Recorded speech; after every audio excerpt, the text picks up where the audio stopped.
And if you reflect about what people who deny the presence of Allah subhanahu wa ta'ala says, you will notice that by this scientific standard, what they are saying is almost possible. It is something we have to reflect about all the time, because in the society around us, there are people who believe in Allah subhanahu wa ta'ala. But again, this belief is clouded by the belief in science. In one way, science has replaced the belief in Allah subhanahu wa ta'ala. In other ways, it clouded the belief in Allah subhanahu wa ta'ala. And let's reflect about our creation as a human being. The balance that we have in the nature around us. The balance that we have in our bodies.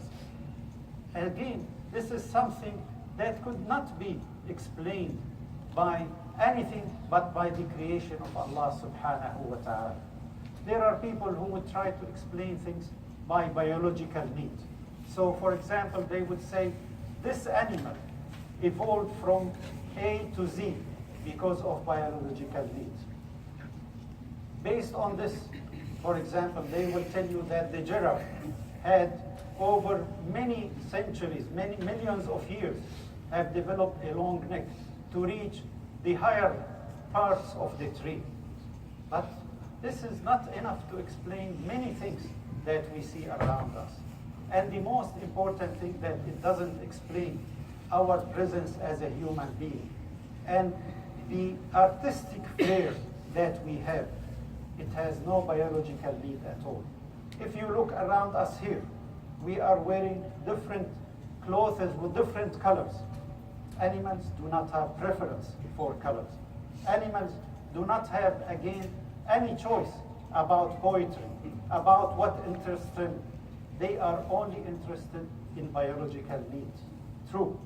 But if you look at the human race, we have what Allah subhanahu wa ta'ala, when He created Adam, told the angels, فَنَفَخْتُ فِيهِ مِنْ رُوحِي.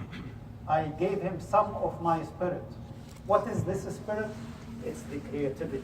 It's the artistic flair. It's the things that you prefer and I don't prefer. Things that you like and you are willing to pay money for it, and I look at it and say, no, not interesting at all. This diversity is the creation of Allah subhanahu wa ta'ala. This artistic tendency that we see it all around us is the creation of Allah subhanahu wa ta'ala. And this is, again, something, if the human race is left on its own, will reach this conclusion. The first nation was one of the nations that did not have a prophet. But if you look at their belief, they are to a great extent very similar to the Islamic belief. To a great extent, very similar to any belief of those who believe in Allah subhanahu wa ta'ala. What we believe, that Allah created the earth and created us as the trustees of this earth. He created the earth and decreed that the elements of the earth will be at the service of the human being. And this is, again, people who were left on their own. They did not have a prophet. They have the same belief. They reach the same conclusion. So this is the first point that we should always reflect about. The second point is that despite the dichotomy that we see around us between science and faith, this is the curse that should be treated and should be dealt with.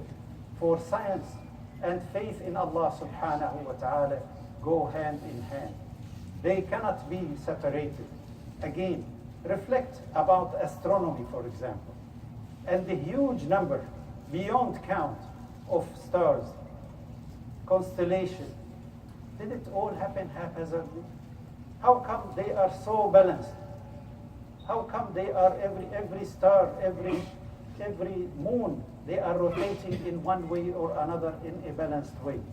And this is all happened haphazardly. This is something